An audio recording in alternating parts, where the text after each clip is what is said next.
The Supreme Court gets back to work today, hearing cases in person for the first time in more than 18 months. And all signs are certainly pointing to just a blockbuster term with key cases on abortion, guns, religion. Yes, they have their work cut out for them for sure. Let's break it down with North Central College political science professor, Mr. Stephen Caliendo. Professor Caliendo, thanks for being here.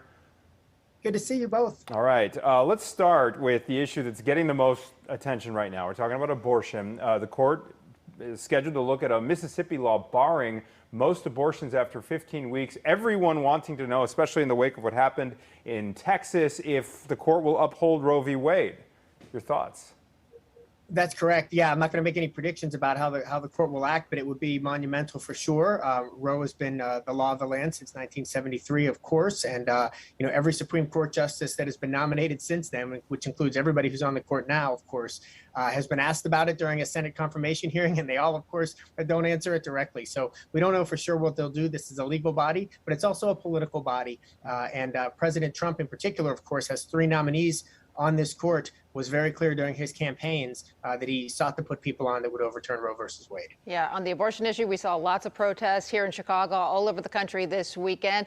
Other issues that are going to be coming up. And as you mentioned, it's a very different court. I mean, the last time they met in person, Justice Ginsburg was alive. There's now those 3 Trump appointees, a big shift to the right. How does that play in these other big cases you're going to be watching?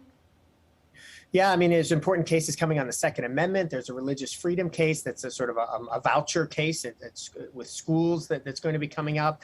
And really, honestly, as a political scientist, I'm not a lawyer or a legal analyst. As a political scientist, I'm interested in the support that the court has and the erosion that we've seen in public support for the court among calls for progressives to pack the court for the Congress and the president while they have power to add seats to the court, add more justices in a way that Franklin Delano Roosevelt considered doing in the 1930s when the New Deal programs were not being passed. So the politicization of the members of the court and the kind of outputs that the court is looking to have to decide in this term are all going to be very important as well. Yeah, you mentioned that it's a legal body, but it's also a political body.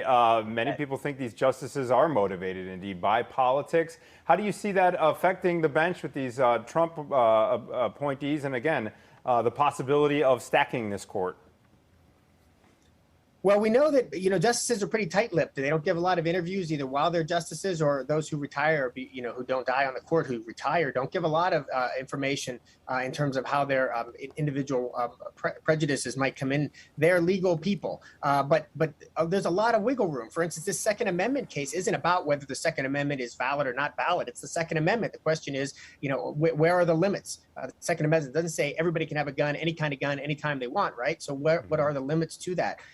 So those are all important kinds of decisions that justices have to make on a regular basis, on an annual basis. And as they do that, the public watches. And we typically will abide by whatever the court says because there's a level of support for the courts that transcends our individual preferences. But if that erodes too much, there's a danger because remember, the court can't enforce its own rulings. It doesn't have access to money and it doesn't have access to the legal system in the sense that they can imprison people who don't obey. They rely on lower courts and executive agencies to implement their policies. All right. When the rulings start to come down, we'll have you back and we can talk about it more then. Professor Caliendo, thanks for your time.